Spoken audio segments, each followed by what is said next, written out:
Sejam muito bem-vindos. Esse é o podcast Acolhe Terapias, o podcast de saúde mental que eu, Samir Abud e Eu, Rafane Siqueira.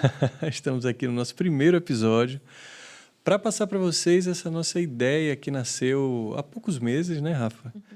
Onde a gente acabou sendo apresentado por uma pessoa em comum e no decorrer dos dias fomos desenvolvendo, fomos parindo, né? Foi um nascimento assim muito espontâneo, natural, de uma ideia que esse episódio aqui inicial é para que vocês entendam as nossas intenções e o que a gente está oferecendo com isso. Bom, para começar, vamos lá, vamos nos apresentar, né? Eu sou Sami, tenho 40 anos, sou daqui de Salvador, sou engenheiro civil de formação, não tenho absolutamente nada na minha formação a ver com a psicologia, porém, ela sempre foi uma paixão. Acho que eu nunca te contei isso, que eu pensei em fazer psicologia no início, quando, né, tem aquela coisa de teste vocacional e tudo mais. Eu falei, tomara que dê isso aqui, só para eu ir. E aí não deu nada, né? Deu engenharia, eu fui para engenharia mesmo. Mas eu achava assim, eu tenho medo de ficar analisando demais as pessoas.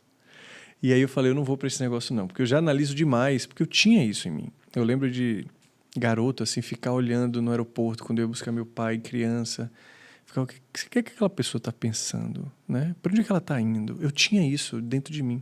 Um traço de introspecção, assim, importante, Exato, né? exato. E minha avó falava muito isso, que eu estava sempre muito calado e eu acho que por dentro estava passando assim uma série de coisas que ninguém estava sabendo. Nem eu sabia. Reflexivo. Reflexivo demais, sabe? Adorava pensar. Aí fui crescendo, aquilo foi se tornando um ponto de curiosidade para eu usar no meu tempo livre. Então eu assistia a criação do mundo, sabe? Eu adorava esses programas de por que a gente está aqui, porque tem pessoas, né? Então essas minhas curiosidades foram ficando mais complexas ao longo do tempo. E com 33 anos eu acabei fazendo uma reviravolta, larguei a engenharia, peguei toda a grana que eu tinha juntado com muito suor ali, fui dar uma volta ao mundo, morei em quase 30 países e durou 5 anos isso, voltei por causa da pandemia, mas durante isso eu comecei a consumir alguns conteúdos voltados para a psicologia, para o desenvolvimento humano, espiritualidade e não parou mais. Quer dizer, parou onde eu parei aqui. Tem uma sócia, que é a Rafane, vou passar a palavra já para ela aqui, para vocês entenderem como, quando a nossa curiosidade está em ação o tempo inteiro, né? Ela não deixa a gente não deixa de ser guiado pelaquilo que nos interessa.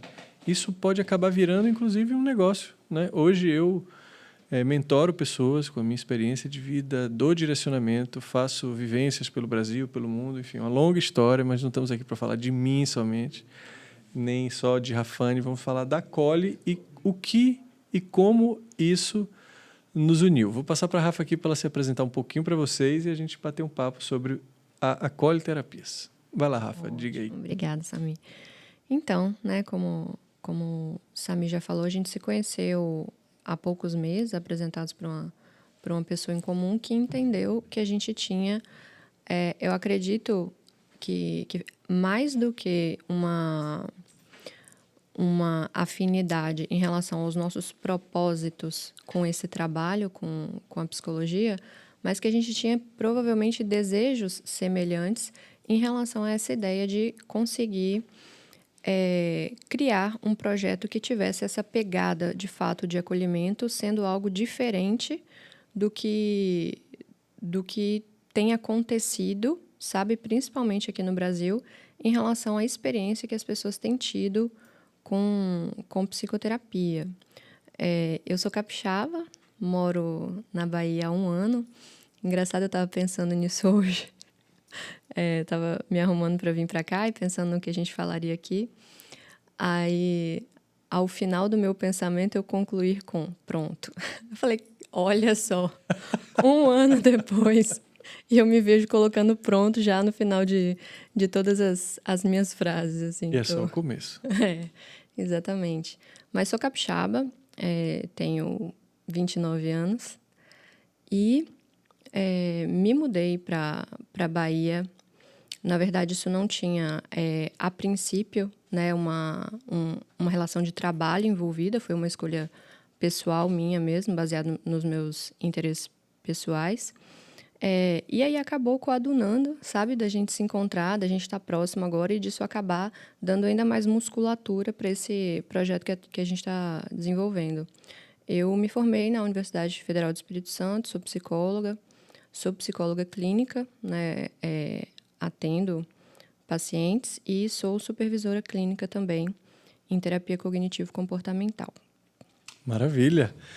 Pois é, então, um dia, apresentados por esse amigo em comum, decidimos aí criar um negócio que acabou tendo o nome de Acolhe Terapias. Eu lembro que a gente estava numa ligação e você falou, puxa, a gente precisa de um nome, né? E foi muito rápido, porque me veio na cabeça Acolhe, eu acho que tem que ser Acolhe. E você falou, adorei, né?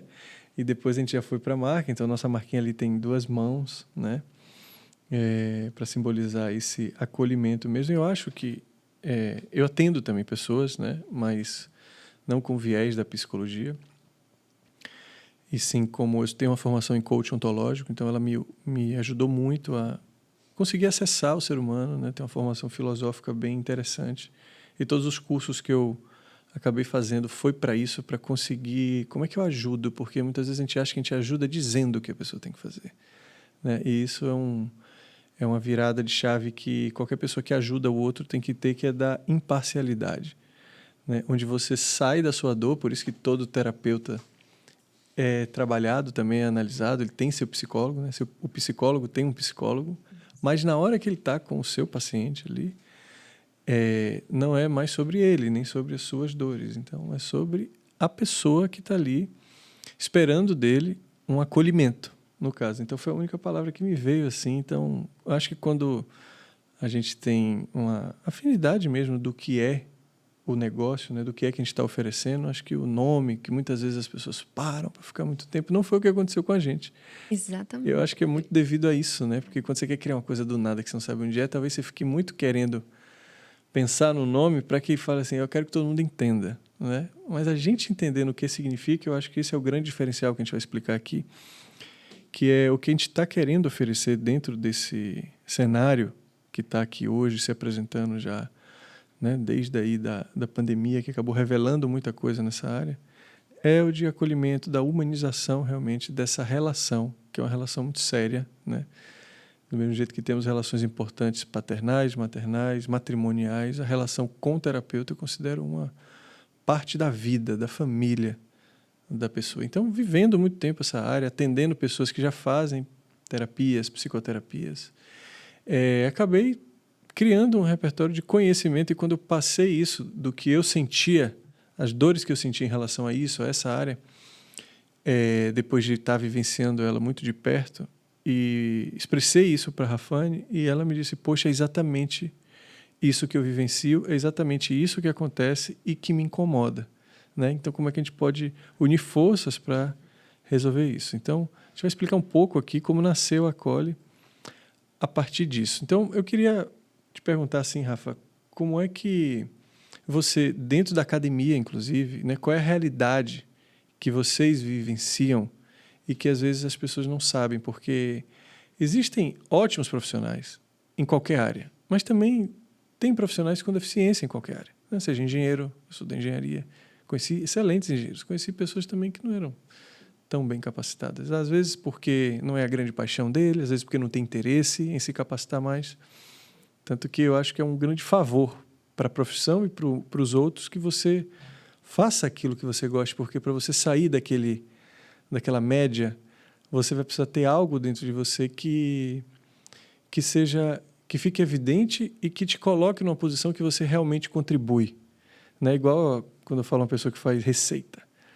Se você quiser fazer, você abre um YouTube, você vai pegar uma balança e vai ficar ali 20 gramas de sal, 30 gramas de não sei o quê. Você vai acertar, mas você não vai ser um chefe, porque o chefe é aquele que sai da estrutura que está sendo posta e vai buscar algo a mais que às vezes não está ali, né? Como é que você vê isso? Ótimo, então vamos lá. Começar por esse ponto da academia em si, né? Isso que você está dizendo é algo bem importante. Infelizmente, a gente tem hoje um problema estrutural de educação no país, a gente sabe disso. esse problema da educação no país, ele é assim, multideterminado, com certeza, né? Um dos fatores está associado a muito do que acontece de grandes pesquisas, principalmente na área da medicina em geral, né? Isso envolve a psicologia também. Isso acontece fora do país, isso acontece em países de língua inglesa, em sua maioria. E aí, para a gente pensar, né, nessa chegada dessas informações até aqui, é claro que agora a internet tem sido muito útil até para esse processo, para esse avanço e para esse aumento da velocidade da chegada desses materiais aqui, com certeza. Mas muito do que acontece no meio científico mesmo acontece em grandes centros fora do país. E esses artigos, né, de grande valor científico, eles demoram para chegar principalmente nas universidades, assim. Mas aí tem um ponto que é um problema mais profundo relacionado à educação, que não diz respeito só ao tempo de chegada, mas ao, a como ele chega aqui, assim, como as universidades no Brasil hoje elas têm ou não abertura para, inclusive, repensar a sua prática, inclusive para poder entender que talvez o que vinha acontecendo nos últimos anos em relação a tratamentos, isso não continua se sustentando. É definitivo, né? Exatamente, não é dogmático, né? Precisa que haja uma abertura aí para novas ideias. Isso é característico, né, da ciência, isso é essencial para a ciência. E ocorre muito da universidade, do corpo acadêmico em geral, não ter uma abertura, de fato, para acolher essas informações. Porque, assim, por isso que eu até fiz uma pausa assim, para pensar um pouco em como dizer. Porque uma coisa é a gente pensar no tempo, sabe, de tradução, de chegada da informação, da gente ter acesso ao que tem, digamos assim, de mais atual em relação aos tratamentos. Outra coisa é isso ter chegado e, assim, 40 anos depois, a gente ainda negar dados objetivos, né? A gente ainda querer se utilizar de terapias que hoje elas não fazem mais sentido do ponto de vista científico, porque a gente já entendeu um tanto de coisa que antes a gente não sabia e que a gente precisa considerar, porque a gente está falando da saúde das pessoas, mas às vezes o corpo acadêmico, as universidades em si, às vezes não tem abertura, às vezes tem também, obviamente, e às vezes tem um determinado apego, uma determinada paixão, sabe, por algumas terapias, e isso acaba passando por cima dessa escolha, que precisa ser uma escolha mais racional, né, do que baseado nas nossas paixões, assim, nos nossos afetos, na nossa relação, assim, às vezes de apego, de fato, com uma proposta terapêutica. Então, o cenário, sabe, Sami, da formação dos psicólogos hoje no Brasil passa por um problema como esse, né, que eu estou falando aqui de forma até superficial. Então, de saída, na academia, a gente já tem aí uma série de obstáculos que estão até dificultando a formação de profissionais qualificados. Mas tem outro ponto também na sua fala que eu queria destacar, que eu queria falar sobre isso, quando você fala do perfil da pessoa, sabe? Do profissional em si, para além do meio, para além do que está sendo entregue ali para ele, né? Do que ele faz com aquilo, sabe? Para além da receita, né? O chefe é, de fato, aquele que rompe o protocolo, assim, às vezes. E o que eu percebo, às vezes, que me deixa até um pouco chateada em relação a algumas falhas técnicas na psicologia em geral, porque quando a gente pensa num trabalho com um paciente, e aí como a gente já conversou bastante sobre isso necessariamente precisa passar pelo estabelecimento de uma relação terapêutica. Estabelecer uma relação terapêutica, é claro que é um trabalho bilateral. É claro, né? Só que muito disso depende das habilidades, principalmente sociais, desse profissional. E por que às vezes eu me pego chateada? Porque nós, psicólogos, somos exatamente os profissionais que possuem essas informações. Uhum. A gente estuda exatamente a habilidade social. A nossa fonte é essa, entende? Não tem outro profissional Sim. que, digamos assim, institucionalmente, né? Esse seja a base dele. Não, essa é a nossa base. Nós somos quem recebemos primeiramente essas informações, nós que temos ali à nossa disposição esses treinamentos, esses protocolos validados sobre esse desenvolvimento de habilidades sociais, e isso fica em déficit, assim, de uma forma muito significativa, sabe? Isso é extremamente necessário para a base de todo o tratamento, que é a relação terapêutica, esse estabelecimento da relação terapêutica. Eu sofri muito isso também na engenharia, porque a gente é ensinado a fazer cálculo, né? E então, a formação para sair dali e ir para um escritório, calcular lajes, vigas, pilares, é perfeito. Você fica ali na sua baia, no seu computador, porque não tem nenhuma matéria social, né, e nem esse estímulo. E depois que você se forma, né, normalmente a maioria das pessoas vão para a obra, né, que é um lugar social. E você é jogado aos leões. E eu vi muitas pessoas que tinham notas maravilhosas, por exemplo, e que se formaram num tempo certinho ali. Eu demorei 1 ano e meio a mais do que muita gente demorou, porque eu sempre gostei muito do trabalho. E estudar não era o meu forte. E para engenharia você tem que estudar muito. A Universidade Federal da Bahia foi um trauma assim na minha vida. Mas eu consegui. E quando eu fui para a obra, eu vi que eu conseguia me destacar muito mais rápido. Porque eu tinha habilidades sociais da minha própria educação e que eu não deixei de lado, porque eu estagiei desde o primeiro dia de aula até o último dia, né? Eu criei empresa, eu era muito social, sempre fui. E isso me facilitou muito. E teve pessoas que acabaram perdendo o emprego, né? Pessoas que se formaram mais rápido do que eu, começaram a me liderar e depois acabaram não sustentando isso por uma falta de habilidade social. E muito legal você falar isso, porque realmente a base, talvez a engenharia ela tenha uma saída para que você seja uma pessoa técnica de escritório, mas a psicologia não tem. Você naturalmente precisa ter uma sensibilidade, né? Você como profissional, para que entenda que aquilo ali, acima de tudo, é uma relação pessoal, uma relação social, onde você não consegue, você vai ter que ficar muito atento para não ser imparcial, ou para ser imparcial, no caso, e também muito atento para conseguir entender o que aquela pessoa está dizendo dentro do cenário dela, para que você não seja somente a sua referência, né? Eu acho isso fundamental. Eu não sabia que tinha essa deficiência nesse sentido.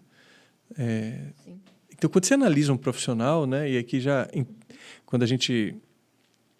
explicando aqui um pouco do nosso negócio, uma vez eu pedi para a Rafa indicação de terapeutas, porque chega muito para mim. Eu atendo pessoas hoje, eu não tenho vaga na minha agenda. E isso é uma dor para mim. Porque eu não tenho o que fazer e até as poucas pessoas que eu confiava e conhecia para indicar, elas já estavam com a agenda lotada. E no cenário da pandemia, né, de março de 2020 para cá, isso aumentou muito. Muitas pessoas começaram a me pedir, né? Eu acho que praticamente todos os profissionais que eu conheço, eu acho que você também do seu meio, ficaram sem agenda por conta da pandemia, né? E ainda mais com o advento do online, que acabou possibilitando, né, inúmeras maiores chances de você conseguir alcançar pessoas. Eu atendo pessoas da Austrália, Japão, Irlanda, sabe? Já tive clientes de todo lugar. E isso é maravilhoso, né? Você conseguir ter acesso a isso, né? Acho que desde 2018 isso já é pela psicologia no Brasil. O atendimento online, ele é um atendimento validado, né? E você pode fazer isso, porque já foi comprovada a sua eficácia. E ela falou também, não tenho. E isso é uma dor minha. Só que ela me contou uma coisa que eu não sabia. Samir, tem muitos profissionais bons que estudam, né, que vão além da academia, porque quando você traz esse cenário, você está me dizendo, não dependa só da academia, porque o seu diploma não vai ser suficiente. Isso. Né? Você vai precisar individualmente ser um buscador dentro daquilo para você querer mais. Então, ela me disse que tinham muitos profissionais que ela conhecia, mas que não tinham, às vezes, uma capacidade de se empresariar, de mexer até com rede social, porque hoje é o grande... Uma pessoa me falou uma vez, se seu negócio não está na internet, Seu negócio não existe. Isso foi muito forte, assim, sabe, quando eu ouvi. Então, hoje as pessoas perguntam no Instagram, até na imigração de países. A pessoa para olhar o que você estava fazendo, o que você faz, né? Polícia Federal dos países me pediam isso quando eu viajava muito. Então, eu falei, olha só, né, podemos unir nossas forças nesse sentido e resolver uma dor de atender e ter boas indicações, porque indicar já é muito complicado, né? Para uma relação dessa, então. Exatamente. E principalmente quando a gente está falando de uma pessoa que está no estado de adoecimento. Sim. Né? Então, quando ela me falou isso, eu adoro, né? O meu trabalho é fazer com que as pessoas se expressem. Eu vejo pessoas extremamente talentosas que têm um grande desejo e eu ajudo elas a realizar isso que elas querem. Então, acabo ficando ali no bastidor, tanto que meu primeiro negócio chamava Bastidores, que eu montei, que era para realmente as pessoas se empoderarem da sua própria história e dali se expressassem da forma que é mais parecida com quem elas são, né?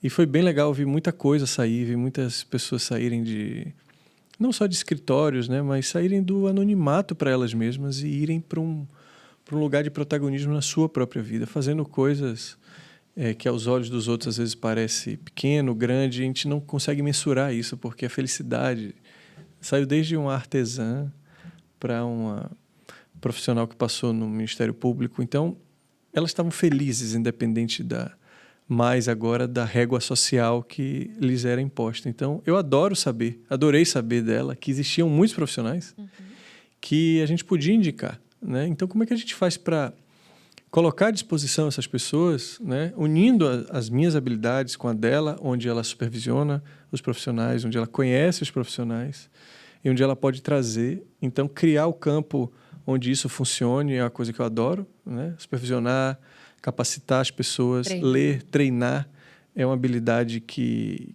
ela tem, que eu não tenho. Então, acho que negócio bom é esse, quando um sabe fazer o que o outro não sabe, né? Acabamos nos unindo para tornar nossas habilidades complementares e transformou na Acolhe. Hoje a Acolhe já está começando com 3 profissionais, né, escolhidos pela Rafa. Já conheci esses profissionais, então estamos há mais de um mês aí conversando entre nós e eles para alinhar como seria todo o funcionamento. E em breve aí, vocês estão ouvindo hoje esse episódio é o primeiro, mas é gravado, estaremos disponibilizando nas nossas redes sociais e nos nossos canais de comunicação esses profissionais que estarão com a agenda aí disponíveis para vocês. Então, eu fiquei aliviado quando você me trouxe aí essa solução e que ela disse, Sami, tem muito mais, muito, né? Com certeza. Exatamente, assim, tenho colegas, né, assim, e também outras pessoas, não necessariamente colegas no sentido de eu não ter uma relação próxima, em que dedicam suas vidas em tempo integral, né, a isso, mas que não foram por outros caminhos, por exemplo, né, do marketing, de uma exposição nas redes sociais, ou de, enfim, ir fazendo networking por outras vias, e que são profissionais, assim, excelentes, sabe? Muito capacitados mesmo. Esse é um aspecto muito positivo que eu percebo na nossa classe em geral, porque com a psicologia em si, existe um comprometimento importante, existe uma dedicação importante, assim. A maior parte dos meus conhecidos, assim, na graduação e nesse percurso até então, são pessoas muito interessadas no assunto e que é muito difícil, é muito raro, pelo menos no meu raio de ação, assim, encontrar profissionais que digam que não gostaram, que não se identificaram, que sonham em trabalhar com outra profissão. Eu não me lembro agora, nesse momento, de ter conhecido alguém assim, sabe? Que diga, poxa, eu detestei a faculdade de psicologia, quero trabalhar com outra coisa, quero mudar a carreira. Geralmente o que eu escuto é, às vezes, uma dificuldade de se estabelecer na profissão, mas não um desejo de mudar, né? Então, eu acho que isso é algo muito importante, que é um aspecto muito positivo no nosso trabalho, assim, e que eu percebo que é compartilhado pela maioria, assim, um profundo interesse, um interesse genuíno mesmo pelos nossos assuntos. Legal, interesse humano, então, porque aqui você está vendo um engenheiro indo até para a área de vocês. Isso. Porque não é só que vocês não saem de onde vocês estão, mas vocês atraem outras pessoas, porque para mim, assim, vida, né? Eu falo que terapia é vida, que como escovar o dente, você precisa está constantemente se revisitando, né? Porque estamos sempre vindo a ser outras pessoas a partir das experiências que a gente vive, né? E então é muito comum, e aqui eu vou até fazer uma pergunta para ela, porque a terapia ela tem sido desmistificada, né? Tem tirado aquele estigma de pessoas problemáticas, pessoas que têm problemas, tem tirado o preconceito, pessoas que têm aversão a até dizer hoje que é terapia. Então, é engraçado, uma amiga minha falou assim, vai virar pergunta de dating daqui a uns dias para saber se a pessoa investe na outra. De saber, e aí, cara, não é só o que é que você faz. Né? Eu quero saber como você está mentalmente. Você tem ido para terapia, né? Você faz terapia? É tipo apresentar cartão de vacina, apresentar cartão... Adorei. apresentar cartão das últimas sessões que você participou, porque assim, cara, eu estou aqui partindo para um projeto de vida com alguém. Né? Hoje em dia as pessoas já têm uma dificuldade de ter intimidade muito grande, né? Isso sempre foi um problema. E se você vai viver a dois, principalmente, que é a grande faculdade da vida, assim, eu acho que é o relacionamento amoroso, não vai ter escolha a não ser você ser apresentado para as questões do outro e pelas suas questões, porque você vai ver um espelho ali na sua frente. Então, do mesmo jeito que a gente só quer investir, às vezes, na terapia, quando a gente está traumatizado, no caso de uma relação, quando a gente é traído, abandonado, e aí vem tudo à tona, né? É o abandono que foi do pai, da mãe, a pessoa que não consegue ficar sozinha, ela não entende, e de repente, se não faz terapia, ela já arranja outra relação para tapar aquela dor, e aí já começa errado, porque ela já deu fim a uma nova possibilidade logo de cara, e ela começa a ver repetições de padrão. Gente, tudo isso aqui a gente vai conversar. A gente pode fazer A gente vai fazer um episódio aqui só de pai e mãe, com filho, vai fazer Outro só de relacionamento. só de relacionamento, de padrões. Hoje a gente está explicando aqui um pouco sobre o que é terapia, né? Terapia funciona, tem muito estigma, né? Tem muitas frases feitas que acabam virando verdade de tanto que é repetida e que afasta as pessoas. Então, a nossa intenção aqui é aproximar as pessoas a algo que vai ser solicitado para elas, né? Que é o conhecer-se, né? Acima de tudo. Não é terapia para somente tapar uma dor. É terapia para tapar uma dor inicialmente, para que você não tenha um obstáculo para que você se relacione com você mesmo e com o outro. Mas futuramente para que você saiba como você funciona, né? Então, a primeira pergunta que eu gosto de fazer para uma especialista, né, eu acho que você respondendo ficaria de forma muito mais clara e com credibilidade para as pessoas, que existe uma máxima de que você tem que fazer 10 anos de terapia para ficar bom, 8 anos de terapia. E aí, de cara, a pessoa já fala assim, não tenho dinheiro, não tenho esse tempo, eu preciso resolver meu problema logo, né? O que tem por trás, dentro dos protocolos, inclusive, de todas as patologias que você já viu? Aí você podia falar um pouco disso de terapia. Esse negócio de terapia não funciona. Existe ou não existe? Tá. Ótima sua pergunta. E aí eu quero começar pelo que eu considero ser o mais importante. Quando você fala assim, existem ideias de que você tem que passar por alguns tratamentos, ficar 10 anos ali para que você tenha uma melhora, e aí tem pessoas que prontamente dizem que não quero passar por isso, né? Eu quero resolver meu problema mais rapidamente. Tem algumas coisas bem importantes para a gente pensar sobre isso. Algumas pessoas podem escutar isso e pensar, então isso é de uma postura imediatista da pessoa que não quer, né, talvez, passar por Pelo esse processo, né? Exatamente por esse processo, que é um processo mais longo. Deixa eu ajeitar isso aqui.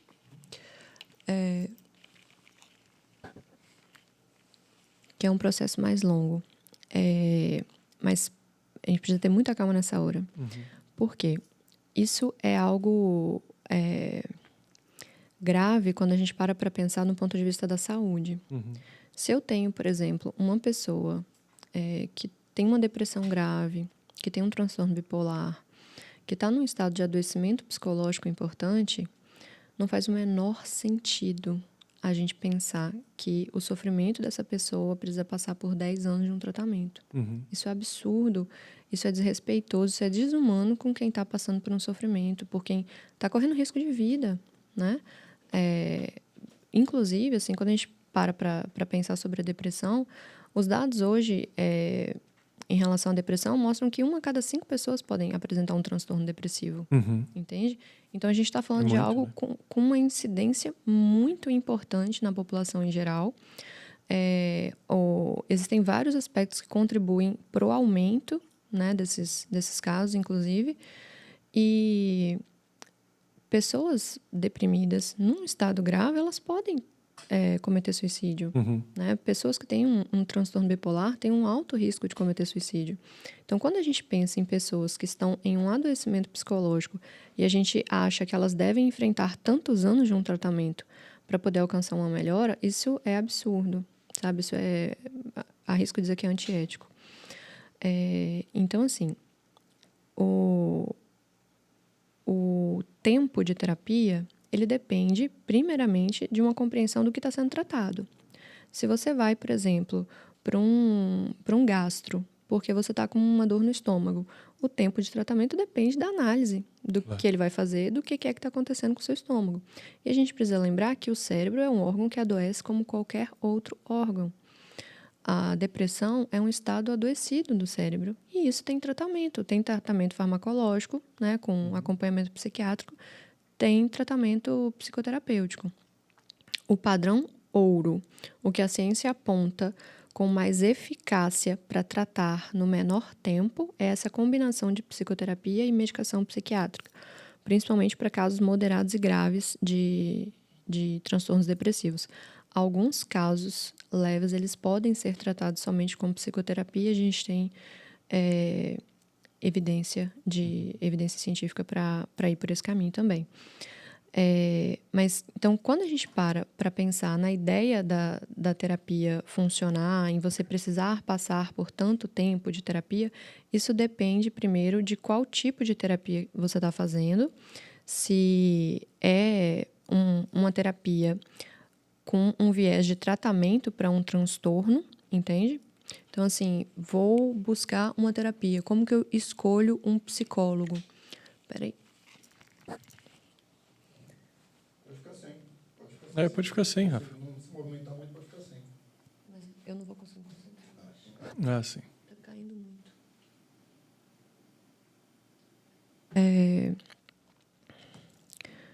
Como eu escolho um tratamento, como eu escolho um psicólogo? Depende. Você tem um diagnóstico e você está procurando um tratamento para um determinado transtorno? Porque se você está procurando um tratamento para um transtorno, a gente tem hoje já indicações, né, que a gente chama assim de indicação primária de tratamento, que é o que já foi mais amplamente estudado e que a gente entende que é seguro você ir por esse caminho, porque você vai ter uma resposta, provavelmente, né, indo nesse caminho mais do que indo por outros, talvez. Então, se você tem um diagnóstico, se você está procurando tratamento para um determinado transtorno, algumas terapias, elas são indicação primária de tratamento para esses transtornos. Mas, se você não está buscando uma terapia para necessariamente fazer um tratamento de um transtorno mental, a gente tem um leque aí mais amplo de possibilidades, né? Então, se você procura, por exemplo, terapia por uma necessidade de autoconhecimento, talvez porque você quer ou desenvolver algumas habilidades, ou você quer entender melhor você e suas relações, a gente tem outras possibilidades. Não necessariamente você precisa escolher tal terapia porque ela é a melhor terapia para tratar a depressão. Sim. Né? Aí a gente pode pensar até no segundo ponto, que é um ponto importante que a gente deve considerar nessa escolha, que é a relação terapêutica, a afinidade com aquele profissional, o que você percebe de confiança, o quanto que você deposita de credibilidade no trabalho daquele profissional para você poder fazer essa escolha. Porém, quando a gente está falando de tratamento de transtorno, a gente está falando de um problema de saúde. E aí, você pode me perguntar, tá, mas e quem não tem, então, diagnóstico? Quem não sabe de onde está partindo? Né? Por que ele precisa, né, então? Ótimo. Então, nesse caso, é muito importante, né? E aí, como alguém que sofre um pouco na prática também com isso, assim, eu digo que a gente precisa, então, passar por uma avaliação profissional, principalmente se você está em sofrimento. Você tem tido crises de ansiedade, talvez, ou você tem percebido que você perdeu algumas funções que antes você tinha, você está com dificuldade talvez de trabalhar, antes isso não acontecia, você está com dificuldade de se alimentar ou de dormir de uma forma persistente, isso está trazendo um prejuízo para você, você tem tido ataques de raiva com frequência. Então, essas... São sintomas, né? exatamente, tem sinais e sintomas aí que talvez você pode estar passando por um quadro de um adoecimento psicológico. Então, é importante que você procure um profissional de saúde mental, um psiquiatra, um psicólogo, que seja um profissional com capacidade técnica para fazer essa avaliação. Entende? Que consiga ter esse olhar clínico e entender. Tem um diagnóstico aqui, esse paciente que está me procurando, ele tem um transtorno? Porque, pensa aqui, Samir, se a gente está falando de um transtorno mental grave, né, como esses que eu falei anteriormente, um transtorno bipolar, que é um transtorno de uma gravidade importante, e a gente está falando de uma pessoa que tem um risco de vida, entende, aumentado por conta desse transtorno. A gente vai escolher tratar essa pessoa com uma terapia que a gente gosta, ao invés do que a ciência está dizendo que, poxa, vai por esse caminho aqui que é mais seguro, a gente já estudou, a gente testou, e a gente entendeu que não é... A gente entendeu que essa pessoa, se ela for por esse caminho, ela não vai piorar. Entende? A gente tem esse princípio, né, na medicina em geral, de primeiro não lesar. Sim. Então, indo por esse caminho aqui, a ciência está dizendo que é seguro. Então, se você não tem um diagnóstico, você tem a hipótese de você estar passando, talvez, por algum tipo de adoecimento psicológico, faça uma avaliação com um profissional que tem essa capacidade técnica, né, para poder te dar um parecer como esse. Um psiquiatra ou um psicólogo que trabalhe principalmente com terapias que estão mais próximas da psicopatologia, que estão mais próximas da medicina em geral, porque entendendo se tem ali um transtorno e você passando por um tratamento correto, depois de você passar por um tratamento de fato para aquele transtorno, você entende, ok, né? Agora sei lidar com isso aqui. O que eu vou ter que fazer daqui para frente em relação a recursos terapêuticos é X coisa, e eu quero agora talvez procurar uma experiência diferente de terapia, porque eu quero desenvolver mais de autoconhecimento, porque eu gostei do trabalho de fulano e eu acho que ele pode me ajudar a compreender as coisas por um outro lado. E eu quero ir por aí. Ótimo. Eu tô pessoalmente agora num momento de tomar uma decisão como essa, assim, né? Eu tive uma experiência, algumas experiências, na verdade, com psicoterapias, algumas boas, outras bem prejudiciais, né? Você pessoalmente, você Eu fala. pessoalmente, isso. E aí,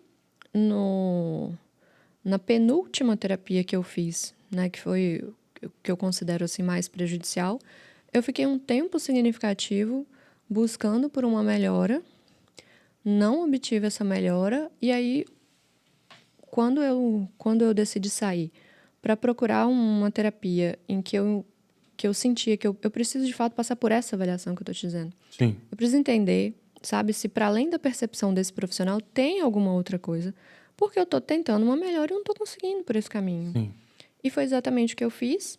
Então, eu entendi, né, exatamente o que estava acontecendo. Eu tenho TDAH, que é transtorno de déficit de atenção e hiperatividade, que É muito comum hoje, né? é muito comum e diferente do que a maioria das pessoas pensam, que é uma dificuldade de concentração para ler. É um transtorno que interfere nas nossas funções psíquicas de forma praticamente global, Sim. né? Então, envolve uma série de sintomas relacionados ao humor e emoções, envolve a funcionalidade, envolve a forma como a gente vive a nossa vida da hora que a gente acorda até a hora que a gente dorme. Não só até a hora que a gente dorme, mas enquanto está dormindo também. Então, assim, e isso não tinha sido identificado antes, né? Então, Durante a terapia. as anteriores, Entendi. né? Então, como que eu ia conseguir lidar com uma coisa que eu não tinha identificado? Que é Nossa. tão importante, que nesse caso especificamente é uma condição cerebral, sabe? Tudo passa por essa maquininha aqui, né? Pronto, explica um pouco isso. Como é que é? Quais são esses gatilhos aí do TDAH, já que muita gente que pode estar assistindo aí passa por isso, e que é bem comum. Ótimo. A gente vai ter até um episódio, né, pra eu falar acho. só sobre isso. Dá uma pitada aí. Já até pensei num convidado e a gente vai entrar bastante nesse assunto, mas o transtorno de déficit de atenção e hiperatividade, ele é muito mal entendido, muito mal compreendido. As pessoas têm, geralmente, uma ideia de que é algo que acontece com crianças no período escolar, que não conseguem ficar quieta e fazer o dever, né?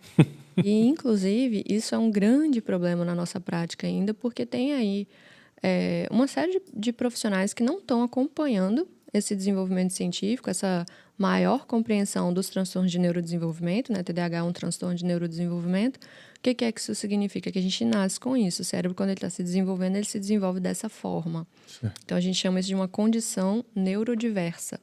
Existem os cérebros que não têm TDAH, que a gente chama de neurotípicos, né? E quando a gente está falando dessa condição, que é uma condição cerebral diferente, a gente chama de neurodiverso. Então, isso está aí desde sempre e a gente funciona desde sempre com essas alterações. Nós temos, basicamente, 2 sistemas atencionais, né, para falar de uma forma mais simples. Um automático e um controlado. O TDAH, ele tem um déficit importante na atenção controlada e uma sobrecarga, um uso, né, contínuo da atenção automática. E isso interfere em absolutamente todas as coisas que a gente faz. No cumprimento de atividades sequenciais, em planejamento de tudo e qualquer coisa, em todos os comportamentos, porque tudo passa, né, pelo um processamento de informação. Sim. E esse processamento de informação, ele necessita desses sistemas atencionais. Então, se tudo passa pelo processamento de informações e tem um déficit aí, né, tem uma condição diferente, assim, nesses sistemas, então isso muda tudo. A forma como essa pessoa vive, a forma como ela se sente, né, e expressa as suas emoções, a forma como ela consegue ou não se concentrar, o caminho que precisa fazer para poder fazer qualquer coisa é diferente. Assim.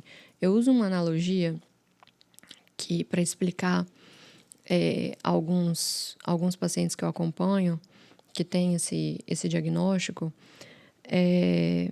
principalmente quando eles estão em sofrimento porque estão sendo mal compreendidos pelos outros, né? Isso é muito comum, assim, de às vezes o outro que convive com a pessoa não entender que para ela algo simples é difícil, entende? Ao mesmo tempo, né? E aí eu já me encho um pouquinho mais para falar que algumas coisas complexas a gente faz com mais facilidade também.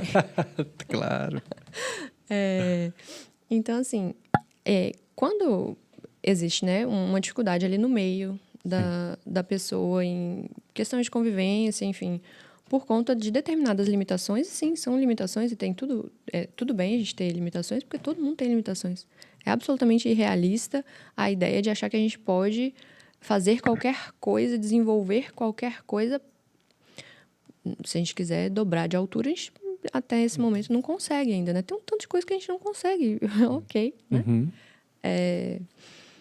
E tem uma analogia que eu sempre uso com os pacientes para que eles primeiro consigam acolher, né, o que eles estão passando e até para que eles consigam também explicar para o outro. Às vezes eu chamo familiares, parceiros, para poder explicar um pouco melhor, para que eles consigam conviver melhor e para que eles consigam ter estratégias funcionais para poder lidar e adaptar aquilo. Inclusive, a gente vai precisar passar por isso aí também.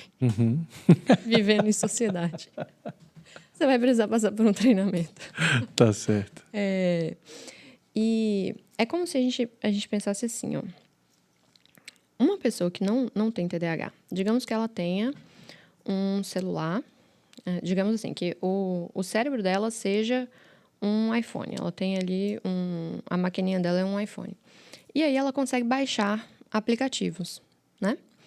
E aí ela baixa o aplicativo do Banco do Brasil e aí toda vez que ela precisa pagar uma conta, ela entra no aplicativo do Banco do Brasil, rapidamente ela paga essa conta.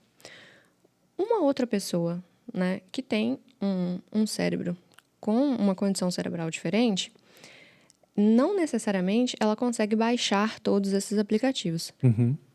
Tecnicamente, isso seria o quê? Não dá para a gente automatizar tudo como em outros cérebros acontece processo de automatização para determinadas coisas. Mas, voltando aqui, porque não é só isso, e aí fica muito técnico.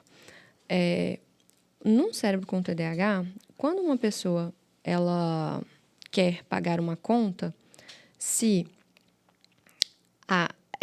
ela não tem, né, ali aquele aplicativo, não adianta o outro ficar dizendo, entra aí no aplicativo do seu celular e faz desse jeito que você consegue. Ela fala, não, eu não tenho como baixar esse aplicativo. Para eu conseguir pagar a conta, eu preciso sair da minha casa e ir até o banco e pagar. Ah, mas por que você não entra no celular e não paga? Porque não tem como, entende? O que eu estou querendo dizer com isso, assim?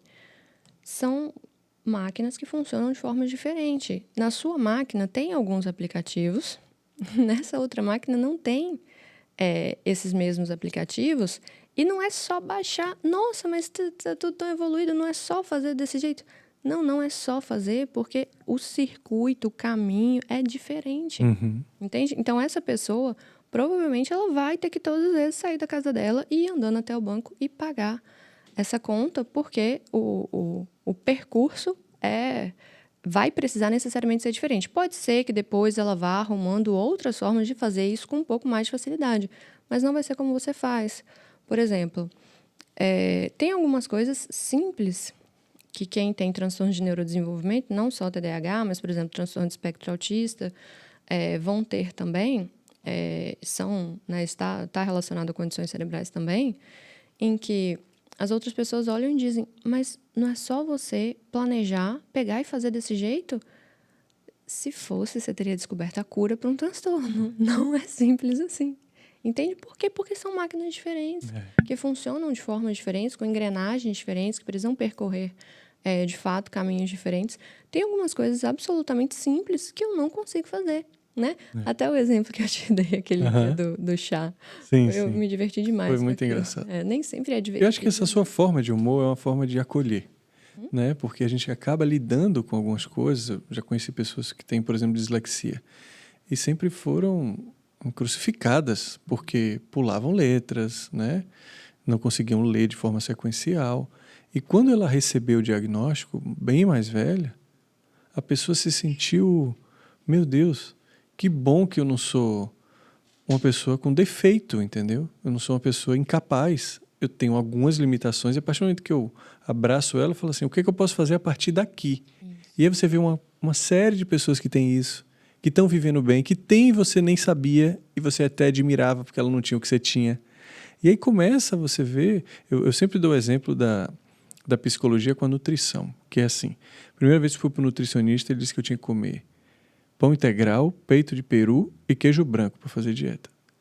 Aí, então tem que alguém ir atrás dele, porque hoje em dia o peito de peru é cancerígeno. Exatamente. Né? Então ele não sabia, e provavelmente ele não receita mais isso. A não ser como você falou, se ele se apaixona pelo peito de peru, como o psicólogo se apaixona pelo método, É isso. e fica querendo oferecer uma coisa que faz mal. Né? Então, acho que o diagnóstico e essa revisitação, isso que é um lema assim, que a gente acordou na empresa, né? Cada pessoa que a gente pensou em oferecer tem que estar se atualizando, porque o mundo hoje ainda é muito mais rápido. Você tem que ser muito mais sagaz para conseguir acompanhar.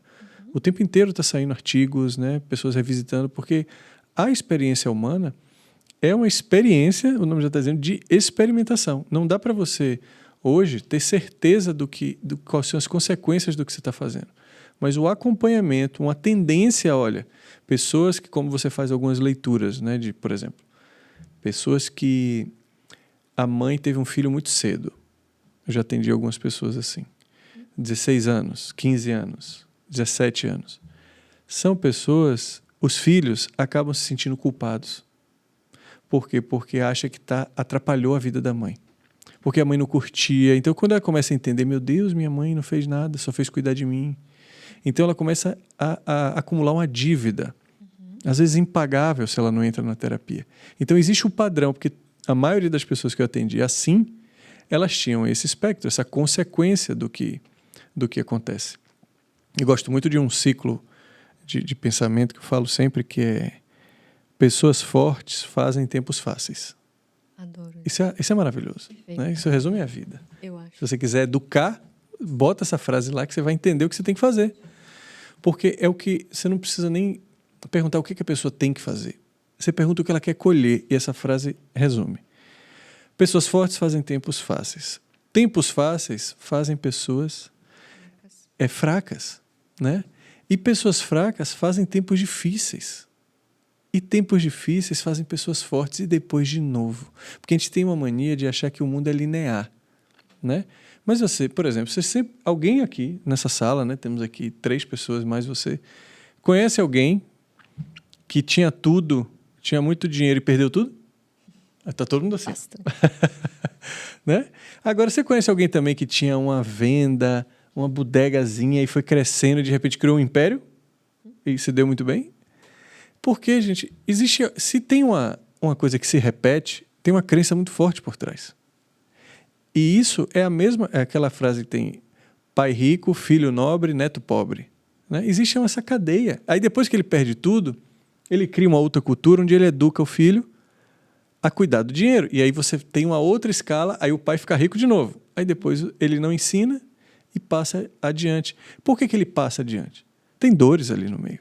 Assim como uma pessoa que recebeu uma herança e não precisou trabalhar tanto, ele não tem coragem de dizer ao filho que o filho precisa correr atrás do dele. Porque ele vai falar, aí o filho pode falar assim, mas você não correu? E aí ele se sente culpado e ele fala assim, então deixa pra lá, então vai. Então toma também o que eu recebi. Só que aí ele passou para frente de novo, entendeu? E será que não tem uma outra possibilidade que a gente mal consegue conceber, além da questão de minha dor, minha culpa e uma ação consequente? A terapia pode trazer essas possibilidades, né?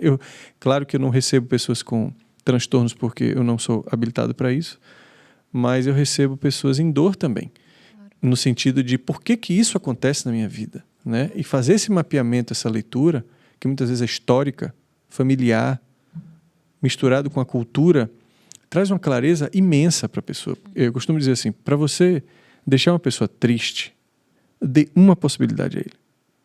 Quando o ser humano ele só vê que só tem uma possibilidade para ele seguir a vida, né, ou para fazer qualquer coisa, ele se entristece. Então, você não precisa dizer o que ele tem que fazer que é diferente daquilo. Você precisa abrir um leque para ele. Porque dar poder de escolha dá poder, né? E a única mudança... Por que não é bom dar conselho, né? Essa é uma outra premissa nossa aqui. Porque quando você está dizendo assim, Rafane, se eu fosse você, eu faria... Pronto. A partir dali, você só está falando de você não está falando de Rafane. Né? Porque eu estou falando o que é bom para mim. E a gente precisa tomar cuidado porque tem uma cultura que ajuda muito a gente seguir essa linha, que é a cultura bíblica. Por exemplo, nós somos apesar de ser um Estado laico, nós somos influenciados pelo cristianismo. E lá tem, acho que é em Mateus, não faça o que os outros, aquilo que você não gostaria que fizesse com você.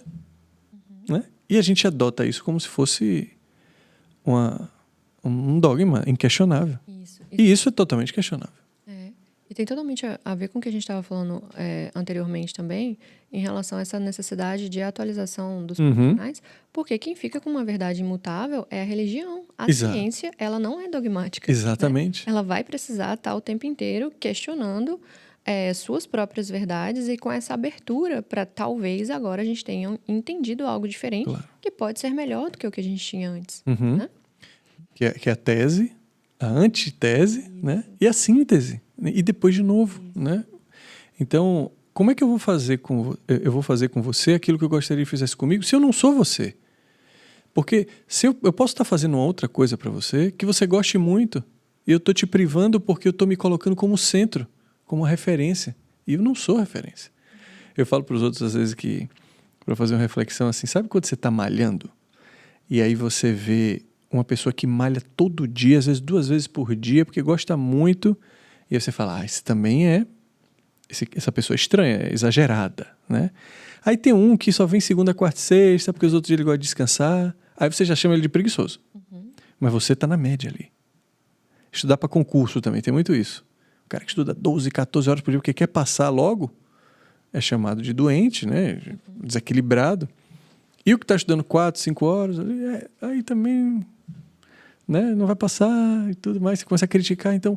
Se você for reparar, a gente está sempre se colocando nesse ponto de partida sobre a filosofia de Kant, né, que é tipo do dever ser. Né? Haja como eu agiria, que tudo o mundo vai continuar existindo da forma que ele deve existir e não vão ter mais problemas. Então, assim, será mesmo? E quando a terapia questiona isso para a pessoa, incomoda, dói, né? Porque quem está numa casa, numa família disfuncional, por exemplo, aquele filho que começa a ir para a terapia, repare que no início do autoconhecimento ele sempre sabe o que tem que ser feito para todo mundo. Aí ele começa a dizer, não, a minha família não funciona porque meu pai é assim, porque minha mãe faz essas coisas, porque meu irmão é assim. Se todo mundo seguisse o que eu estou fazendo aqui, a gente resolveria esse sistema. E é muito fácil você convidar essas pessoas para servir você do que você se transformar. Porque não existe transformação coletiva. Essa é a realidade. Perfeito. A transformação só existe no campo do indivíduo. Exato. E isso, às vezes, a terapia desvenda, mas demora para a pessoa aceitar. Então, é importante que ele se cristalize nisso, né? E que a terapia permita e dê espaço para que ele tente tudo o que ele acredita para ver se funciona. Porque, e aí que eu queria chegar, a mudança só é possível quando vem da pessoa. Porque senão ela não consegue sustentar. Porque se eu dou um conselho a você, você fala assim, Samir, o que eu faço para fazer isso? Eu recebo isso todos os dias no meu atendimento. E eu devolvo a pergunta porque vai que eu digo e a pessoa se dá bem. Ainda assim, ela pode chegar lá na frente e falar assim, mas isso foi graças a Samir, não a mim. Então eu posso estar ali causando dependência. Quantas pessoas hoje não tomam uma mínima decisão sem falar com o terapeuta? Né? E isso não é terapia. Né? Mas se transformou nisso, né? E aí envolve uma série de questões, né? Questões comerciais, interesses diversos em que a pessoa continue ali. Né? E isso, assim, a gente tem que ficar muito atento, porque qualquer um, principalmente no mundo hoje de escassez, né, que a gente vive, o medo, a gente tem que ser sincero, o medo venceu. Ele vem vencendo, a mente vem vencendo. Né? A possibilidade da falta está nos jornais, está em todos os lugares. E quando você pensa que não, essa cultura já te atingiu nas mínimas ações, onde você pode romper até uma ética profissional. Exatamente, perfeito. Tem um monte de considerações assim a fazer, né? Concordando com muito do que você falou, a começar por essa fala, né? Assim, esse ditado sobre tempos fracos, né? Tempos fáceis gerarem pessoas fracas e pessoas fracas gerarem tempos difíceis gerarem pessoas fortes. Isso, com certeza, tem muito a ver com o processo terapêutico como um todo, mas, até dando um spoiler assim, do que a gente tem pensado, né, para o episódio em que a gente vai falar de relacionamentos, isso tem tudo a ver com alguns dos meus devaneios sobre esse assunto de relacionamentos, porque a gente tem vivido hoje. Eu tenho passado isso com muitos pacientes. Não vou te dizer que é um terço, não, sabe? São muitos mesmo. E eu, com meus colegas psiquiatras, psicólogos, a gente tem visto isso o tempo inteiro. O quanto que o campo dos relacionamentos está um caos, um colapso problemático, tá bem difícil para quase todo mundo. É o tema que mais chega para você? Com certeza, sem a menor sombra de dúvidas, assim. E aí, eu tenho, enfim, né, algumas hipóteses, assim, sobre o porquê que a gente está vivendo esse colapso que a gente está vivendo. Eu tenho uma hipótese associada a variáveis pós-modernas, né, relacionadas a papéis sociais, relacionadas a formas de se relacionar como um todo, e principalmente a esse advento da internet, do digital e dessa digitalização das relações também. E o que eu tenho entendido, né, que houve aí, principalmente com isso que inicialmente eu estou chamando aí de variáveis pós-modernas, né, algumas alterações aí na pós-modernidade, e com esse caminho que a gente tem feito, né, agora pela via digital, que isso tem de fato provocado, isso tem, na verdade, criado facilidades, entende? Uma série de facilidades para encontrar pessoas, para você se relacionar. E o que a gente está percebendo que isso tem gerado? pessoas fracas, Uhum, entende? uhum. Pessoas com muita dificuldade de lidar com tudo isso. E aí, por que eu ainda fico otimista? Justamente por pensar nesse futuro, de que essas pessoas fracas que estão criando esses tempos difíceis, né, agora, muito provavelmente por conta desses tempos difíceis, por conta do que a gente está fazendo aqui de promover saúde mental, que é escolher um caminho que vai ser justamente, acredito, né, um caminho não fácil, Uhum. com dores, Claro. né, com enfrentamento de coisas difíceis, Uhum. que envolve um processo de autoconhecimento que talvez vá colocar a gente em um outro momento, em um lugar Outro mais patamar. saudável. É. Então, não sou totalmente catastrófica em relação a essa perspectiva futura, justamente por conta Claro. de pensar esses ciclos, né, assim, da vida. Então, o que eu estou entendendo? Houveram aí uma série de facilidades criadas nos campos das relações, entende? Uma queda de valores que antes orientavam as pessoas como um todo. Não vou nem entrar por esse aspecto aqui agora, porque pode envolver aí alguns assuntos de moralidade. Mas aconteceu uma queda de valores importantes, assim, modos diferentes de se relacionar, com uma série de facilidades e com diminuição de dores, com diminuição de sacrifícios, Sim. com diminuição do tempo de espera, principalmente, e isso tem gerado agora um tempo bem difícil, um caos, um colapso no campo das relações como um todo. Suponho eu, né, que a gente agora, entendendo que vamos ter que jogar duro para poder sair desse caos, que talvez a gente consiga construir possibilidades mais saudáveis aí no futuro próximo. Com certeza, né? Na educação de perto aí, né? Desde do momento que... Outro dia, quando eu dei uma entrevista sobre pluralidade paterna, né? Porque eu sou padrasto de 2.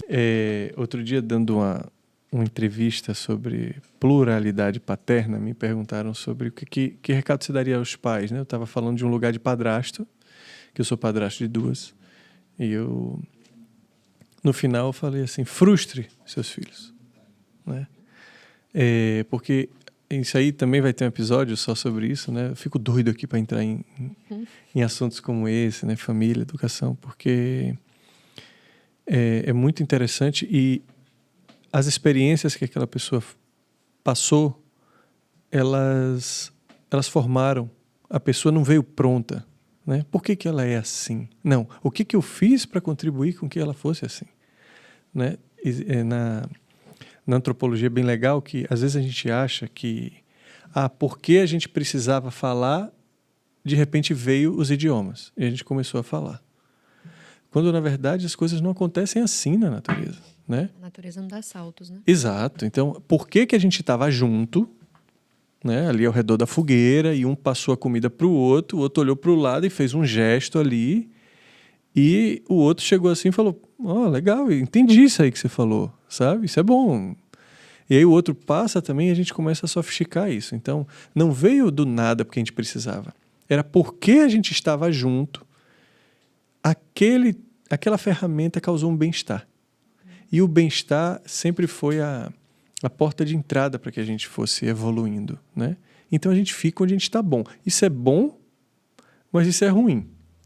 No sentido de, por exemplo, você querer uma consequência diferente para uma educação. Porque a gente só deita onde a gente acha a cama quente, né? Isso. Então, olha quanto você tem que trabalhar para conseguir dizer não aos filhos, para conseguir dar um conforto, mas entender que aquilo tem um limite, né? Porque depois não vai dar para perguntar por que ele está em casa com 36 anos, né? Ele está em casa porque ele achou espaço para estar, né? Então, assim, na verdade, assim, um dia que foi em que momento eu não consegui dizer para ele o que era melhor? E por que eu não consegui? Porque eu me sinto culpada, como é que eu vou dizer isso para um filho, né? Então, talvez precise ter capacidade maior de argumentação, né? Talvez precise olhar um pouco mais para suas dores, porque talvez isso tenha faltado do seu pai e da sua mãe, você não conseguiu passar para frente. Talvez tenha faltado intimidade, talvez tenha faltado eloquência.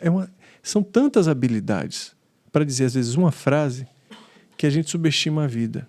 E a vida, ela não é para amador, né? Eu costumo dizer isso. Isso é uma coisa profissional. São tantos elementos que você tem que ter para você viver uma relação, um trabalho. Olha, você chega no trabalho, você está lidando com o chefe. O chefe tem a bagagem dele, você tem a sua. Ali tem o seu medo de não prosperar, de perder o emprego. Ali tem o dinheiro que faz você sustentar a sua casa. E ali tem a possibilidade de você não ter mais esse emprego no outro dia. Aí tem um chefe, tem um colega que é seu concorrente. E aí tem um novo que foi contratado que começa a meter medo em todo mundo porque ele está se destacando. E aí você entra numa competitividade. Cara, aí tem um happy hour. Aí tem um que se envolve com o outro. Quando você começa a ver, é um campo de emocionalidade dentro de um caldeirão que você tem que mexer aquilo ali, ó, na dose certa para que ele vire uma sopa tragável, entendeu? E às vezes a pessoa está num ambiente desse, totalmente perdida, à deriva. E ela, naturalmente, ela vai ter dificuldade, né? E aí, quando você não está trabalhado, quando você não buscou lidar com aquilo ali, vai cair numa frase que eu adoro também, que como é que ela disse, amiga? Errar é humano, culpar o outro é divino. Você ouviu essa? Não, nunca tinha ouvido. Que maravilhoso. Maravilhoso. E esse exemplo, Samir, que você estava falando, né, anteriormente, assim, fazendo uma leitura de que, por exemplo, uma pessoa em que a mãe, né, engravidou dela muito cedo, teve ela muito cedo, tem uma determinada culpa por carregar algumas ideias de que ela talvez interrompeu um processo que aquela mãe estava vivendo, que aquela mãe passou uma série de dificuldades para poder dar conta daquela criança, e aí ela vai carregando essa ideia de dívida, né? Isso tem tudo a ver, o que é trabalhado na terapia tem exatamente a ver com essa história de dor que a gente tá falando aqui agora. E quando você estava dizendo, né, assim, do seu trabalho, que você recebe também pessoas que estão em dor. E é exatamente isso, porque não tem outra forma de ser também. Exato. Existem dores diferentes, mas viver vai doer o tempo todo. Claro. Né?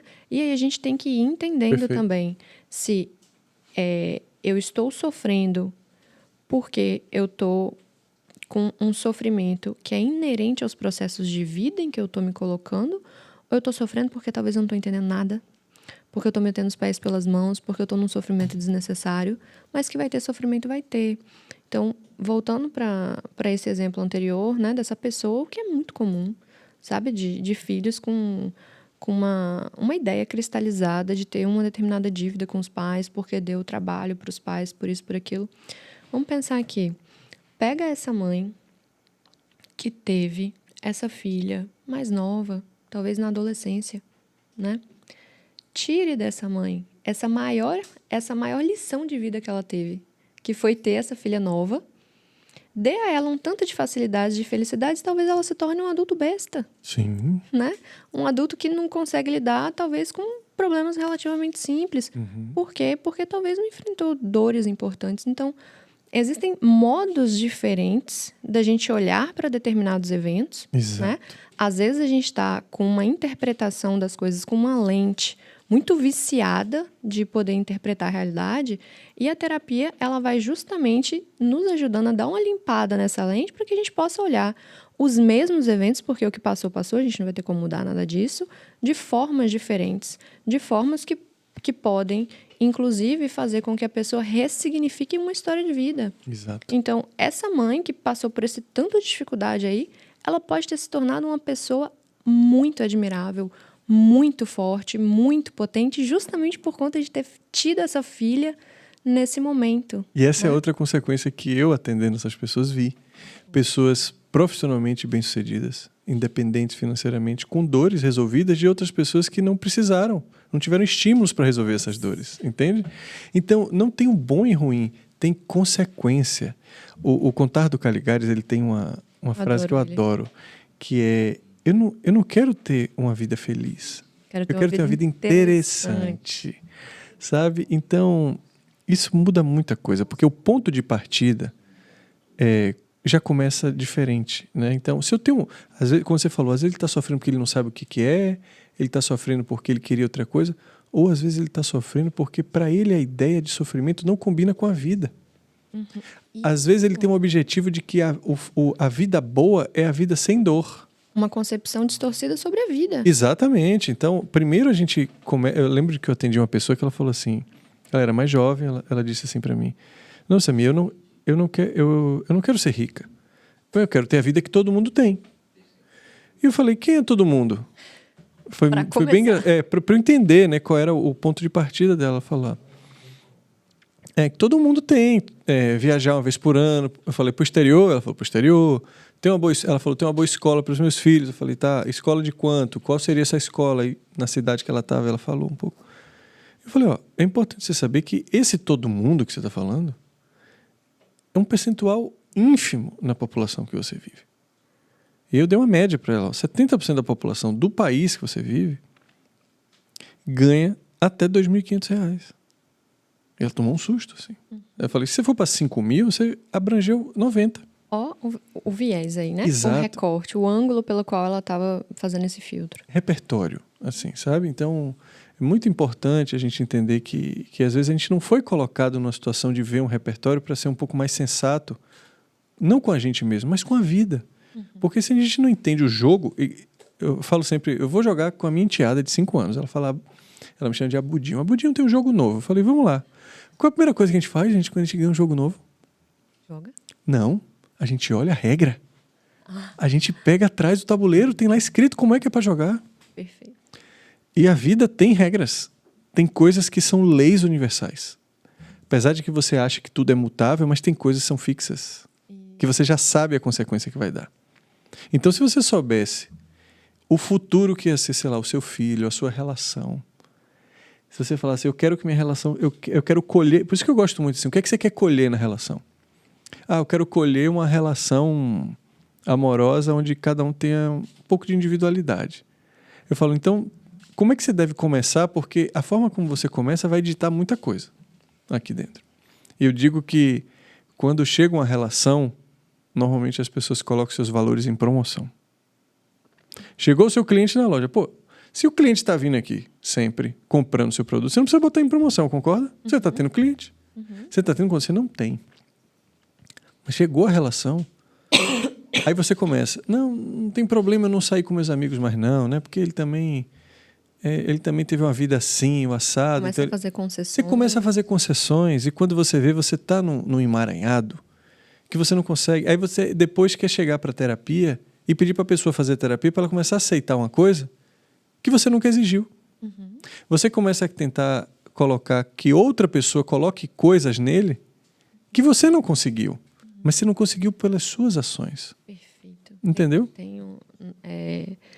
Tem até um exemplo assim, que eu acabo citando bastante com os meus pacientes, quando eu estou tentando explicar algo parecido, né, para eles. Assim. Tem uma fala assim, de uma pessoa uma vez que me marcou muito, em que ela estava justamente se queixando de traições do parceiro, né? E aí, essa é a queixa principal que ela estava entendendo como o sofrimento principal da vida dela. E aí ela me dizia, né, como era com ele, quais eram as exigências que ela fazia, como que ela abordava essa conversa, quais foram as consequências disso ao longo dos tempos para aquela relação. E teve um momento em que ela, brincando, me contou a forma como ela fez uma piadinha com ele, assim. E aí ela estava dizendo que tinha alguma coisa, tipo, chegando no celular e tal, que ela percebeu algum comportamento dele, assim, né, de defesa em relação ao celular. E aí ela, me dizendo aquilo, interpretando que ela estava lidando com leveza. E ela me disse o seguinte, e aí eu falei com ele, se você estiver fazendo isso, eu te mato, hein? E nesse momento, assim, eu pedi para ela parar, né, para que a gente pudesse pensar sobre isso, assim. O que é que tem numa fala como essa? Se você estiver fazendo isso, eu te mato, hein? Se não, embutida aí uma ideia de que você pode fazer. Eu sei que você faz. E eu estou te dizendo que eu estou prevendo que isso vai acontecer, que eu já estou estipulando também a consequência. Exatamente. Tem algumas tribos indígenas que, se você for tentar explicar para eles a nossa Constituição, algumas formas como a gente determina consequências e punições para as coisas, aquilo para eles não vai fazer o menor sentido. Exato. Né? Eles vão pensar, tá, não matarás. Mas se você matar, acontece isso, isso, isso, aquilo. Ué, mas não matarás? Então, por que tem uma consequência para algo que não pode ser feito? Como é que é isso? Né? Eu já estou dizendo o que você vai fazer, né? Exatamente. Então, assim, ali eu estou já abrindo a porta para que isso aconteça. Então, nessa situação especificamente, está tentando modificar um padrão, está me dizendo que quer chegar num determinado ponto com um relacionamento que ela considera ser um ponto mais saudável, enfim, não vou nem entrar nos pormenores disso, mas uma piada como essa é uma piada que abre portas. Claro. Entende? Que está colocando ali a ideia de que para que esse evento aconteça, existe aqui uma porta aberta. E às vezes não tem mais volta, que a pessoa pode olhar a consequência e falar, então de boa, Ela não dá pra vai me fazer. matar. Ela não vai me matar, ela não vai, né? Então aquela ela tá coisa, sabendo que morrer isso eu não pode vou, acontecer. né? Sempre tem essa... Pois é. Então, o comportamento humano, ele é muito interessante, né? E eu falo assim, não consigo viver sem isso, porque do mesmo jeito que a gente começou a falar porque a gente estava junto, isso mostra uma coisa. As coisas acontecem porque nós somos seres sociais. É através desse desdobramento, né? Igual uma terapia. O que é que vai dar? Vai depender de como a gente vá convivendo aqui. Conviver, que é viver com, né? Porque a partir do momento que a gente vai abrindo uma porta, quantas vezes, Rafa, você não começou um processo com uma demanda, 2 meses depois o negócio estava completamente diferente. Completamente. Né? Tanto que é uma das premissas de supervisão, que você já me falou que você faz, que é o tempo inteiro estar alinhado no sentido de questionar para onde é que vocês estão indo com o tratamento de vocês. Porque às vezes a demanda mudou e se você não tem um combinado ali, vira um bate-papo do que aconteceu na semana. E não é isso que a gente oferece, né? Aqui na Coliterapias, a gente não acredita numa relação onde a pessoa só está ali para desabafar. Não, a gente está ali para resolver uma questão, até que uma outra não apareça. Tanto que me perguntam assim, e nunca vai parar? Só se você parar de afetar e ser afetado pelo mundo. Porque a cada vez, né, Spinoza adorava falar isso de forma... As afecções, né, que são o que acontece. Seja uma topada que você tem na rua e que você fica chateado por aquilo e gera uma emocionalidade, ou uma discussão. Isso vai estar sempre acontecendo. E talvez você não... Você usou até uma palavra que eu gosto, que é calibre. Talvez você não tenha tido repertório ainda para ganhar calibre para saber lidar com tudo que está acontecendo.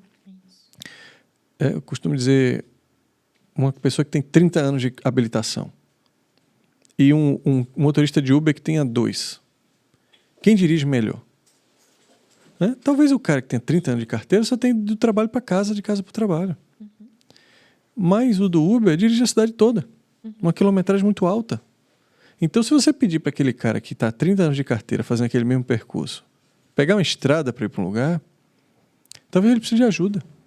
Isso. Porque ele não fez ainda. Exatamente. Talvez ele não saiba lidar. Né? Então, a gente vai fazer alguma coisa diferente. Né? A gente precisa se preparar. E, principalmente, não cometer um grande erro. Às vezes eu recebi em vivência pessoas que falavam assim, eu não faço terapia não, Samir, eu não preciso não. Eu mesmo me terapeutizo. Eu digo tudo, eu não guardo nada para mim. E às vezes essa pessoa é aquela pessoa que fica só. Porque ela joga tanto lixo emocional nas pessoas e ela acha que pelo fato de ela não guardar nada, ela não precisa de terapia. Né? Só que também não tem ninguém do lado para receber o lixo emocional dela, que ela está sempre falando. Né? E no final acaba sendo a pessoa que mais precisa. Né? Porque a gente acha que a gente procurar um amigo para falar tudo que a gente sente, resolve. Ou procurar um pai e uma mãe. Pai e mãe é pai e mãe. Amigo é amigo. Eu costumo dizer assim, você quer ir para uma trilha, você precisa de um guia. Porque o guia, ele te leva e ele te traz de volta. O amigo não. Ele te bota lá, mas talvez você não saia daquilo. Né? Então, você vai construir sua casa, você não vai chamar um advogado. Sim. Né? Eu escuto muito isso, Samir, assim, às vezes de pais e mães mesmo. Numa queixa em relação ao filho, de falar, poxa, eu tô tentando ser amigo dele, mas ele não quer ser meu amigo. Mas não é pra ser. Definitivamente isso não é uma relação de amizade. Sim. Às vezes tem, poxa, mas ele foi e falou tal coisa pra fulano, mas não falou pra mim. Porque fulano é amigo tem uma relação horizontal. Sim. Isso talvez seja um grande sinal de respeito por você, Uhum. né? Um sinal de que existe ali uma polidez, um filtro no que ele aborda Claro. com você. Então, tem uma confusão importante em relação a papéis, né? Muitas, né? Principalmente no objetivo da... Por exemplo, criação de filhos. Quando você fala assim, a gente tem que deixar a criança fazer o que ele quer, porque ele tem que ser livre, por exemplo. Se você deixar uma criança de 2 anos fazer o que ela quer, provavelmente ela vai botar um veneno na boca. Isso vai perder a sua criança. Então, às vezes, o gesto de amor é justamente fazer a criança chorar, né? Porque quando você tirar o veneno na mão dela, ela vai chorar. Porque é a forma como ela expressa uma perda que ela teve, né? Mas será mesmo que a gente não está olhando, mais uma vez, o ponto de partida de a gente achar que amor... A gente pode fazer um episódio também só de amor. Do quanto esse romantismo transforma essa palavra ou em posse, né? Porque sempre é o meu amor. Eu sou dela, ele é meu. A gente não sabe falar de outra maneira. E isso traz uma série de consequências, essa linguagem. E a outra é achar que amar o outro é sempre fazer o outro feliz. Né? Eu não preciso ter gestos amorosos com o meu chefe somente se eu amar ele. Eu posso amar ele. Eu posso não amar, eu posso nem gostar dele. Mas isso não me impede de ser amoroso com ele de vez em quando. Mas é igual a gente fala assim, eu amo chocolate. Amor virou também a palavra amo virou uma qualidade, né? Eu gosto de chocolate é uma coisa, eu amo chocolate é outra coisa, né? Então, quando você fala assim, eu amo meu chefe, é o quê? Parece aquela coisa, chefinho, fofinho, aquela coisa, né? Mas será mesmo que você só pode, então, ter gestos amorosos se você estiver nesse lugar de amor? Onde existe até uma certa infantilidade nessa expectativa, muito. né? E por isso também que a gente só tem gestos amorosos com quem a gente já classificou na escala do sentimento e dos afetos. Quem eu amo, quem eu gosto, quem é mais ou menos e quem eu odeio. E aí eu tenho um comportamento para cada um, né? Porque se fosse assim... Se a gente precisasse amar o outro, por exemplo, para salvar uma vida, né? Exatamente. Se alguém passasse mal aqui, eu não ia fazer nada. Por quê? Porque eu não amo o Billy, né? Eu não amo... Qual é o nome dele? Cabas. Eu não amo Cabas, né? Deixa aí. Mas o que é isso no ser humano? Que faz que a gente veja alguém ali se afogando no dique do Tororó que está aqui na frente e a gente não sabe o nome, não sabe de onde veio, a gente se joga. Isso é amor? Amor é a preservação da vida. Né? Não o carinho. Isso é uma outra coisa. Né? Então, isso está na gente, na nossa composição. Tem 2 fatores importantes no que você está dizendo que ajuda a gente a entender um pouco dessas confusões nesses 2 extremos. Né? Tanto no extremo do dar demais, quanto no extremo do se eu não gosto, então eu não dou nada aqui. Que são os fatores de condição, né? E de uma relação incondicional. Tem muito essa ideia, né? De querer viver um amor incondicional. O que é isso? Sim. Né? Assim, como que é isso de viver um amor incondicional? Assim, geralmente as pessoas se perdem nessa história de incondicional. É o que a gente aprendeu, né? Tipo, amor materno, amor de filho, né? Tem coisas que não se tocam, você não pode dizer. E aí, no outro polo, estão demasiadas condições para poder fazer qualquer gesto, para poder ter um determinado comportamento, para poder estender uma mão para o outro, para poder abrir um espaço de escuta, né, para uma outra pessoa que não necessariamente você tenha um vínculo, que não necessariamente você conheça até, né?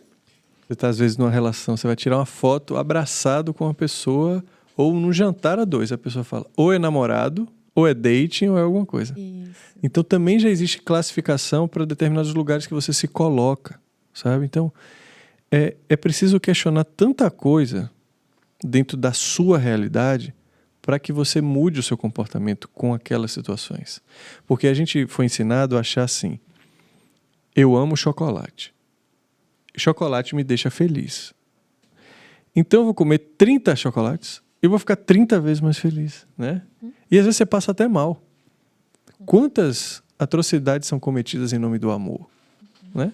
Desde, sei lá, se você vai da Inquisição até uma mãe que não consegue dizer nada e que completa o álbum de figurinha do filho em 3 dias, numa banca, para que veja ele feliz, né? E diz que é em nome do amor. Quantas coisas são cometidas e gestos de desamor em nome do amor? Isso. Sabe? E muito também para a pessoa, às vezes, não conseguir suportar nela mesma né? Exato. Porque não é no outro propriamente. Mas ela não conseguir suportar aquele incômodo nela mesma naquele momento. Quantas sessões de terapia são sessões difíceis em que a gente precisa, assim, respirar fundo e sustentar uma situação, uma conversa, um enfrentamento que é doloroso para a gente que está do outro lado também, sabe? Com frequência eu vivo situações assim que eu preciso... Pera lá, existe eu preciso ir agora por um caminho com essa pessoa aqui, porque eu tô entendendo que de fato é o melhor para ela, mas vai ser bem difícil para mim fazer isso agora. Sim. Mas eu tenho que fazer porque é o meu dever. E é difícil, sabe? E é algo assim que às vezes de fato dói no corpo da gente sair da sessão e ficar assim, ó, o que foi isso que aconteceu aqui agora, né? Mas por quê? Precisa haver esse entendimento de que não dá para ser tudo flores, de que esse caminho definitivamente não é um caminho da gente ficar escolhendo vias fáceis. Claro. Né? Principalmente quando a gente está falando num processo de saúde, não existe atalho.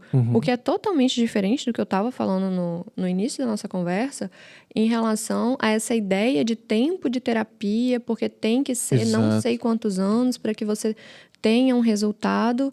E até o que a gente estava conversando mesmo nessa semana, né, Samir? Essa ideia do quanto tempo eu tenho, então, que ficar em terapia para tratar determinado transtorno, ou mesmo que não seja... Ou para melhorar uma dor, né? Um incômodo. Enfim, que não seja, né, um processo de tratamento.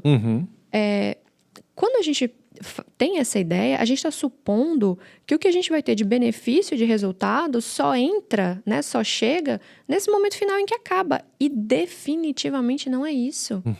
Inclusive, quando a gente fala do nosso trabalho, a gente tem uma série de ferramentas, uma série de técnicas, uma série de conceitos, enfim, um tanto de coisa para ajudar uma pessoa que nunca ouviu falar nesses assuntos, que não tem a menor ideia de, às vezes, por onde começar.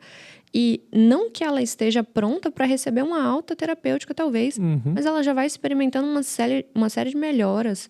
Ela já começa a viver muito melhor. Se é uma pessoa, por exemplo, que tem ansiedade. Um transtorno de ansiedade, o protocolo são X sessões, né? É um tratamento de mais ou menos tanto tempo. Então, eu só vou estar melhor nesse tempo? Não mesmo, principalmente transtorno de ansiedade, que a gente tem bons prognósticos, que a gente tem técnicas assim amplamente estudadas, né, e reestudadas, em que a gente vai ajudando o nosso paciente a ir vivendo melhor com pouco tempo, às vezes. A dormir melhor. Exatamente. A partir de primeiros ajustes, a gente já consegue ajudar esse paciente a não ter mais crise de ansiedade. É porque às vezes, Rafa, a pessoa está tão... Eu acho que é importante ficar claro isso para quem está vendo, né? Que às vezes você está tão na sua dor e você sabe, mais do que ninguém, o tamanho da dificuldade que é sair dela. Isso. Que você começa a olhar ela com um tamanho demasiado que você fala assim, para isso aqui passar, meu amigo, vai demorar muito. Você não sabe do que eu estou falando, é porque você não está na minha pele, você nunca ficou tantas noites em claro como eu fiquei. Então você olha aquele profissional já com descrédito, você fala assim, isso aqui não vai dar jeito para mim, é porque esses aí que você pegou foram fáceis.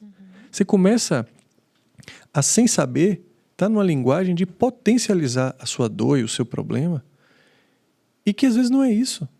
Só é pela sua falta de conhecimento na área, pela sua falta de referência. Porque se você bota assim uma pessoa na frente dela e fala assim, não, eu também era exatamente assim como você, mas em 3 meses eu já estava ótimo, 50% melhor. A pessoa vai olhar para ela agora assim, em 3 meses? Eu quero isso agora. Porque você começa a ter parâmetro. Exatamente. Né? Então é muito importante você entender que ficar sozinho na sua dor só aumenta a sua dor. Com certeza. Porque a nossa imaginação, ela é maior do que qualquer outra realidade. Igual quando você vai ver um livro, você lê um livro e vai ver um filme. E aí você vê o filme e você se decepciona. Por quê? Porque o filme é a imaginação de outra pessoa. O livro é a sua imaginação. E ninguém consegue alcançar a sua. Você vai falar, não, esse personagem, ele é outra, eu imaginei outra coisa. Eu lembro quando eu vi Código da Vinci, eu fiquei decepcionadíssimo. Quando eu vi lá o filme com Tom Hanks e tudo mais, eu imaginava que seria outros personagens, outro cenário, tudo. E não aconteceu. Então, muitas vezes, a gente acaba retardando de procurar ajuda porque acha que não existe eficácia. Né? E existe eficiência e eficácia. A eficácia vai ser quando você resolveu. Mas a eficiência é o caminho. Você vai resolvendo. É igual assim, você vai ficando com fome. Você não fica com fome de repente. A não ser que você esteja fora do seu corpo. E, tipo, eu estou com sede, mas eu estou percebendo a cada vez que eu falo que eu estou ficando com sede. Então te ajuda a ficar mais presente também. Ótimo. Esses dois conceitos que você tá dizendo agora, inclusive, são os norteadores para a gente poder testar propostas de tratamento, inclusive, sabe? Para a gente poder entender se a gente vai validar uma determinada prática terapêutica para tratar um determinado transtorno. A gente não precisa só entender se ela é eficaz, mas também se ela é eficiente. Porque se eu te digo, olha só, eu acabei de descobrir um tratamento super importante para o seu transtorno, eu tenho certeza que você vai chegar nesse resultado, só que dura 50 anos. Sim. Exato. É eficaz, não é eficiente. Então, isso é muito importante a gente ter em mente, né? Preconceito, a gente vai trazer aqui psiquiatras para falar de medicação, né? Quando usar, quando não usar, como procurar, como lidar com isso. Existe muito preconceito, mas também existe uma tecnologia que trouxe uma diversidade de medicamentos que ajudam a conter aquela dor inicialmente para que você comece um tratamento. Então, se você acompanhar aqui o podcast, a gente tem uma lista de pessoas que a gente está doido para trazer, né, Rafa?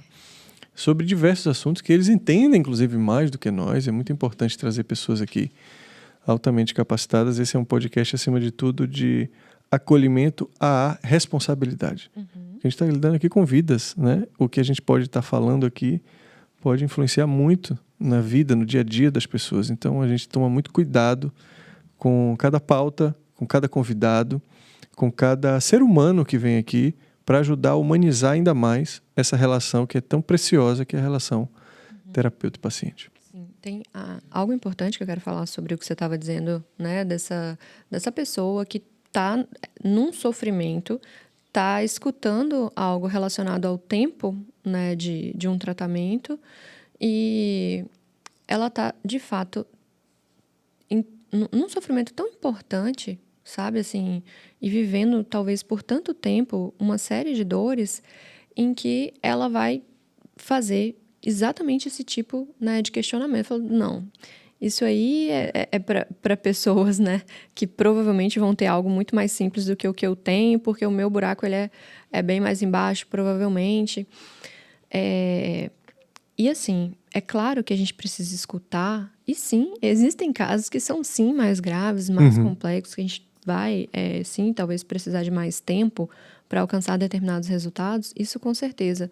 Só que, enquanto você estava falando isso, eu estava me lembrando, assim, algumas distorções, na verdade, assim, de uma falta de conhecimento, né, que as pessoas em geral têm acerca desses temas de psicologia, pensamentos, emoções, comportamentos, e isso, às vezes, faz com que elas não consigam compreender como um tratamento pode ajudar. Várias vezes eu já recebi pacientes que tinham falas parecidas né, no início do tratamento da seguinte forma.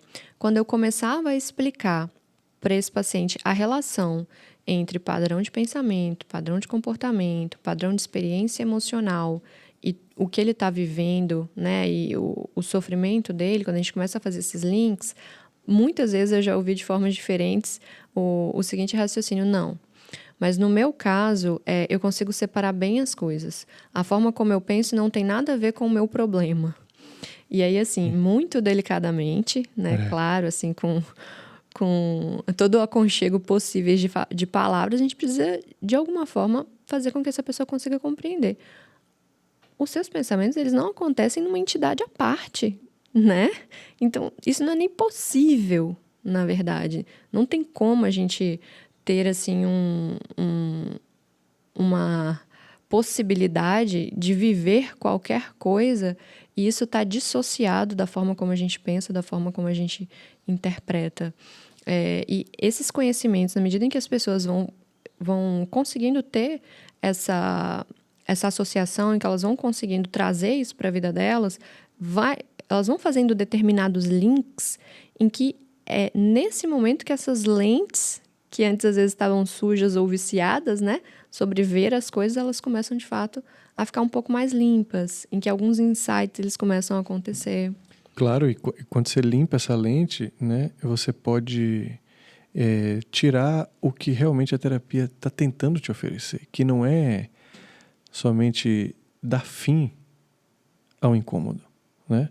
Se a gente pudesse olhar a terapia com a maturidade de entender que, olha, eu estou entrando aqui não para resolver somente uma dor emocional, mas que transforme ela numa questão educacional, para mim.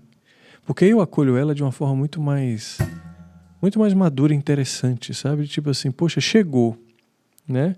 A Viviane Mosella fala mesmo assim, a dor, ela chega em você, ela dilacera a sua alma, né? Mas não para te destruir, mas ela rasga para alargar e para caber mais vida dentro. E a dor não sai até ela fazer aquele scanner, aquele caminho que precisa ser feito, porque não é você que tira a dor. Ela vai embora por si só. Mas se você tampona ela e ela não faz o scanner, é igual você botar um carro para fazer revisão, hoje tem aqueles scanners eletrônicos, né? Imagina que você bota, quando ele está passando na metade do carro, você fala assim, eu vou tirar. Né? Ele não teve a chance de rastrear.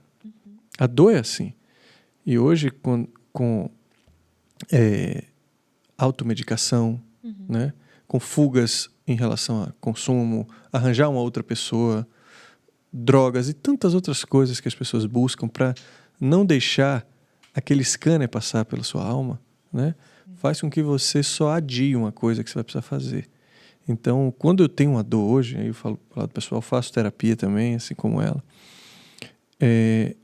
a primeira coisa que eu me pergunto é o que isso aqui está querendo me mostrar para que eu saia daqui sabendo mais sobre mim.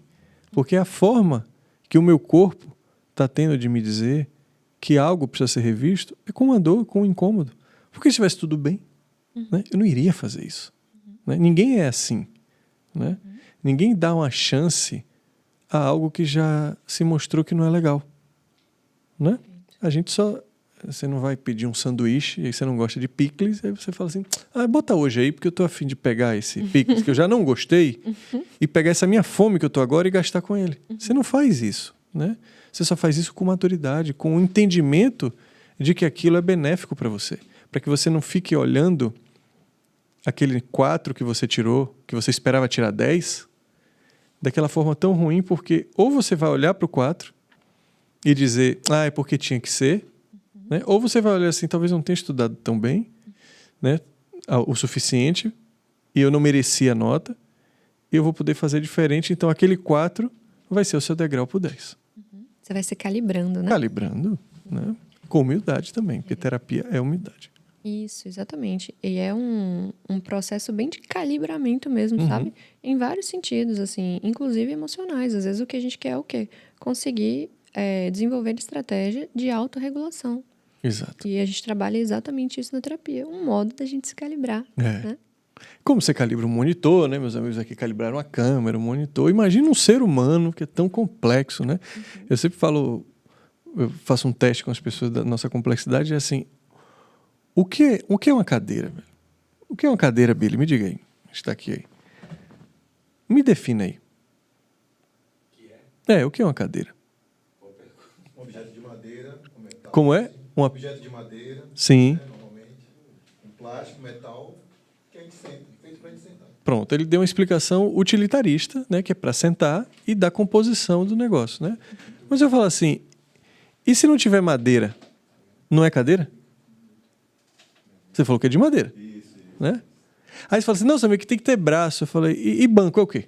Então, banco também senta. Cara, a gente vai ficar aqui meia hora para ver o que é uma cadeira. E a gente às vezes quer simplificar o ser humano numa frase feita, entendeu? Diz assim, não, Billy é assim. Né? Rafane é fulana. Né? Cabas é do jeito tal. A gente cria um rótulo e cola na pessoa. Como se nada do que ela viveu fosse maior do que a impressão que eu estou tendo nela agora. Porque às vezes ela falou uma coisa ou outra. Que, mais uma vez, eu só estou lendo com as minhas lentes viciadas, como você trouxe. Né? E aí a gente vai para clichês, né? De quer mudar o mundo, mude a si mesmo. Né? Comece a ver que você é um agente transformador do seu mundo, do mundo ao seu redor. E tem um momento, Sami, que para as pessoas assim que topam esse processo terapêutico de fato, que é transformador, que é exatamente quando essa ficha cai, assim.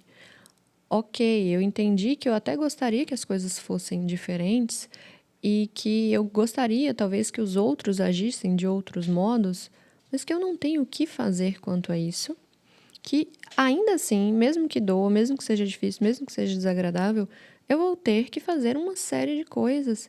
E esse é o único caminho possível. Não tem como, exatamente o que você estava falando anteriormente, uma transformação coletiva. Exato. Eu recebi algumas cobranças, né, agora recentemente, no período das eleições, de um determinado posicionamento. Eu estava me questionando o que vocês estão chamando de posicionamento. Ir na internet e ficar responsabilizando os outros por todas as tragédias? É isso que é se posicionar? De dizer, o Brasil está desse jeito porque fulano e vocês todos que acreditam em fulano são isso, isso, isso e aquilo. Sim. Isso é posicionamento? É com isso que a gente vai alcançar alguma transformação? Você sabe o que eu faço individualmente para construir o que eu acredito que deva ser? E quando uma pessoa escuta isso, ela pode pensar, mas isso é pouco. E é a única possibilidade, entende? A única coisa que eu posso fazer é não negociar os meus valores. Exato. É ali no momento em que eu estou diante da possibilidade de me corromper, escolher não me corromper. É isso que eu posso fazer. Ah, claro, existe o voto, existem decisões, existem isso, existem aquilo, existe aquilo, mas não vai haver um salto Sim. em relação a um processo de transformação. Sim. Se não for, de fato, no 1 a 1, cada um ali com seu entendimento, com suas concessões, com seus processos, nada vai acontecer. Claro, você pode botar regras, você pode botar multas, você pode botar muita coisa. No máximo que você vai conseguir é mudar o comportamento das pessoas em relação a algumas ações. Mas se você quer fazer uma sociedade feliz, é uma outra coisa, né? Aí você vai querer que realmente os indivíduos estejam encaixados nas suas próprias vidas. Eu considero sempre terapia algo assim. Antes de fazer terapia, eu me relacionava com o mundo que deveria ser. Presta atenção. O mundo do dever ser, igual quando a gente se relaciona com uma pessoa que ela deveria ser diferente. Eu gosto de algumas coisas nela, mas eu queria mesmo que ela fosse assim. E aí eu começo a agir de maneira que ela um dia chegue a esse lugar que eu imaginei inicialmente. E quando é que a relação termina? Quando eu cansei e não acredito mais que ela vai se tornar aquilo. Então eu saio e aí eu não vou para outra relação, eu vou para outro projeto. Isso. Tá entendendo? E aí quando você vai ver, você viveu vários projetos inacabados. Foi a sua composição de vida, de relação. E aí você acaba dizendo assim, eu tenho um dedo podre, eu só arranjo pessoa ruim. Né? Sendo que, na verdade, você nunca se relacionou realmente com ninguém. Você se relacionou com a ideia que você tem do que aquela pessoa poderia se tornar. Com seu script. Com seu script, né? E aí você não abre mão, porque quando a pessoa vira humana na sua frente, você se desencanta. E você se encanta e tem tesão, às vezes, muito mais pelo projeto do que pelo que está no papel. Na sua frente, real. Se mostrando imperfeito e tudo mais. Depois da terapia, você tem a capacidade, a possibilidade de se encantar por aquilo que é e não pelo aquilo que deveria ser. E isso é uma liberdade muito grande, porque a gente tem uma tentação de querer que o país fosse diferente, que as pessoas fossem diferentes, né? Que o nosso pai fosse diferente, a nossa mãe, nosso cônjuge. E, às vezes, de não se responsabilizar e de fazer a própria parte, que é o começo de tudo. É. E quando você vê assim, não sobrou ninguém para me relacionar, porque tudo é uma ideia. É uma Aquele possibilidade meme da Xuxa. de ser. É. Não existe homem para mim no Brasil. Muito bom, aquela foi muito boa. E eu acho que é um sinal de amadurecimento, assim, sabe? Para mim, quando eu tentava definir minha bio no meu trabalho, eu falei, gente, o que é que eu quero fazer para as pessoas? Eu quero trazer amadurecimento. E quando você traz amadurecimento, você não está preocupado se vai chover ou não na sua árvore para dar fruto, se vai cair trovão, se vai ter sol demais, né? Se vai ter incômodo, se alguns frutos vão ficar meio podres ali, mas vai amadurecer. E para amadurecer você tem que se abrir a muitas possibilidades, né? Para que você saiba quem você é. É importante você saber quem você é. Agora, dentro de um leque muito grande de opções. Senão você pode falar, eu sei quem eu sou, mas quando você vê, você só vive um círculo tão pequeno que a sua ideia pode ser questionada por qualquer outra pessoa que de repente faça uma pergunta fora do padrão. É isso, viu, rapaz? Que falamos quanto tempo já aí, Billy? 1h40. 1h44. Temos que ir, temos que finalizar. Esse foi o nosso primeiro aqui Foi episódio. Primeiro de muitos, né, Billy? Não vou nem contar aqui os que a gente já fechou, mas já tem um leque grande aqui. Foi ótimo. Obrigado, Rafa. Obrigada a você também. Obrigado. O papo fluiu bastante aqui para uma primeira vez, com pouquíssimo ensaio. O Billy até perguntou, e aí, vocês têm alguma sintonia mesmo? Falei, rapaz, a gente gosta de falar. E quando Exatamente. tem assunto... As nossas reuniões, com frequência, a gente foge do tema e vai se bandeando para outros leques. Ainda bem que não tem 2 TDAH. Quer dizer, eu não sei se eu sou, viu? Então você precisa também me dar um diagnóstico aí, que daqui a pouco eu sou e não sei. Me dê alguns meses de convivência. Tá bom.